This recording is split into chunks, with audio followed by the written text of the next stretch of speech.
భారత communist party CPI Nandyal జిల్లా మహాసభలు ఈరోజు డోన్ గడ్డ మీద 50 సంవత్సరాలు పూర్తి చేసుకున్నాయి.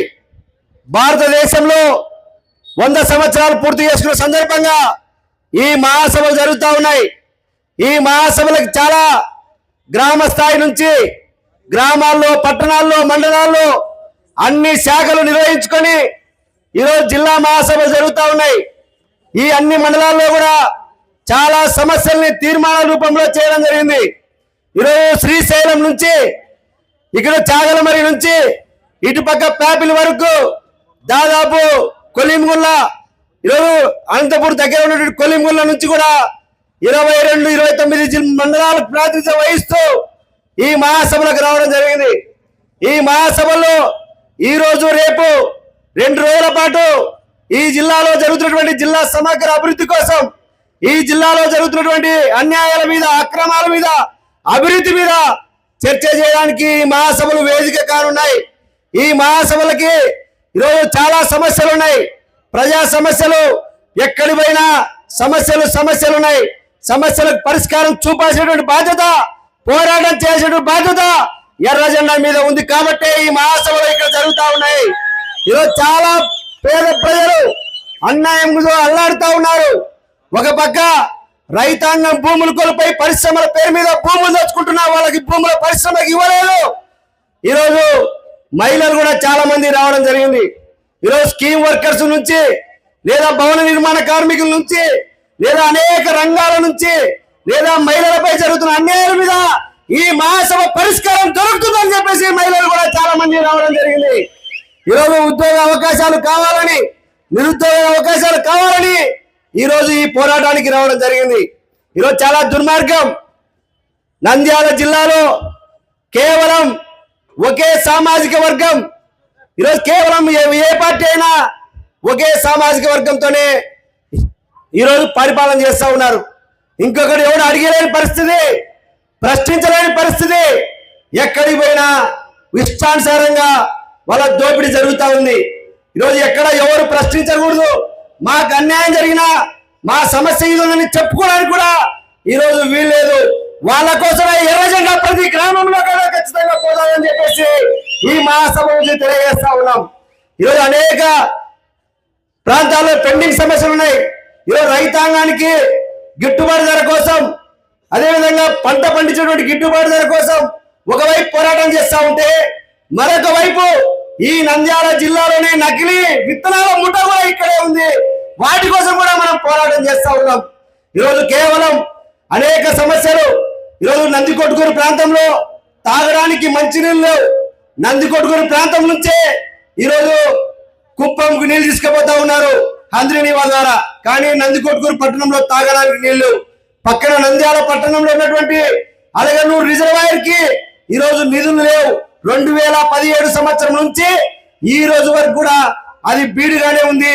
దానికి అయ్యే ఖర్చు కేవలం 32 కోట్ల రూపాయలు ఇవ్వడంలే. చంద్రబాబు నాయుడు మొన్ననే వచ్చి మాట్లాడినాడు. ఇవాళని అడిగే ఆ ఎమ్మెల్యే జయశ్రీ కూడా పాపం ఎమ్మెల్యేలు కూడా అడిగాడు, కానీ ఎక్కడ లేదు. ఈరోజు నంద్యాల పట్టణంలో కనీసం ఉండడానికి 2 సెంట్లు స్థలం కావాలని అనేక రోజుల నుంచి పోరాటం చేస్తా ఉన్నా వాళ్ళకు దక్కడం లేదు. వాళ్ళ కోసం ఆమర నిరాధి చేస్తామని చెప్పేసి ఈరోజు ఖచ్చితంగా ఈ జిల్లాలో సమస్యల మీద పోరాటం చేస్తా ఉన్నాం. ఈరోజు అదేవిధంగా కొలింగుల సిమెంట్ ఫ్యాక్టరీలో, కొలింగుల మండలంలో 33 గ్రామాలుంటే 22 గ్రామాలు 3 సిమెంట్ ఫ్యాక్టరీ పరిశ్రమలు అక్కడ ఏర్పాటు చేశారు.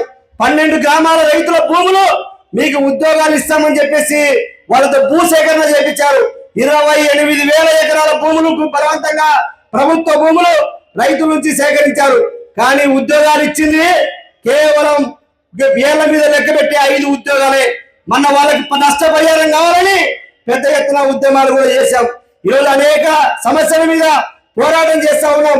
ఈరోజు మొక్కజొన్న రైతులకు గిట్టుబాటు ధర కావాలని, వరి పండించే రైతులకు గిట్టుబాటు ధర కావాలని ఈరోజు అనేక సమస్యల మీద కూడా పోరాటం చేస్తా ఉంది కమ్యూనిస్ట్ పార్టీ. మరింత ఈ పోరాటం మరింత పోవాలని మరింత ధన్యవాదాలు తెలియజేస్తా ఉన్నాం. ఈరోజు సిద్ధేశ్వరం అలుగు, ఆత్మకూరు ప్రాంతంలో ఉన్నటువంటి సిద్ధేశ్వరం అలుగు ద్వారా రాయలసీమ ప్రాంతానికంతా కూడా వెలుగు వస్తుందని ఈ రోజు ఎంపీగా ఉన్నటువంటి పార్లమెంట్ సభ్యురాలు తండ్రి శబరి తండ్రి బైరెడ్డి రాజశేఖర రెడ్డి, బైరెడ్డి గారి శబరి తండ్రి రాజశేఖర రెడ్డి ప్రతి ఊరు తిరిగాడు. సిద్ధేశ్వరం ప్రాజెక్టు రాయలసీమ ప్రాంతానికంతా కూడా తాగునీరు ఇస్తామని. ఇంతవరకు ఆయన పార్లమెంట్ సభ్యుడు పోస్ట్ కొట్టుకొని వాళ్ళ బిడ్డ పార్లమెంట్ సభ్యురాలైంది. ఈ రోజు ఆమెనే తెలుగుదేశం పార్టీ నాయకురాలు, పార్లమెంటరీ బోర్డు లీడరు. కానీ ఆ ప్రాంతంలో అడగడానికి ఆమెకి నోరు రావడం లేదు. సంవత్సర కాలమైంది.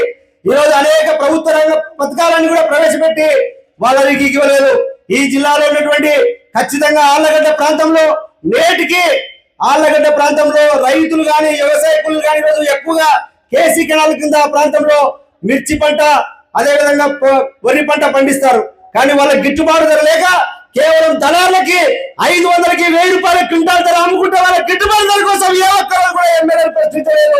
ప్రశ్నించినటువంటి సంఘం ఆ రైతు సంఘం కమ్యూనిస్ట్ పార్టీ తప్ప.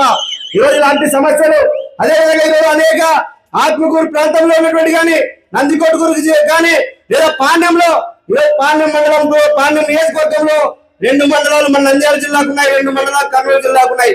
కానీ పిన్నాపురం గ్రామంలో పాండ్యం మండలం పిన్నాపురం గ్రామంలోనే 5000 ఎకరాల భూమిని ఒకే గ్రామంలోనే గ్రీన్ కో సంస్థకు అప్పచెప్పారు.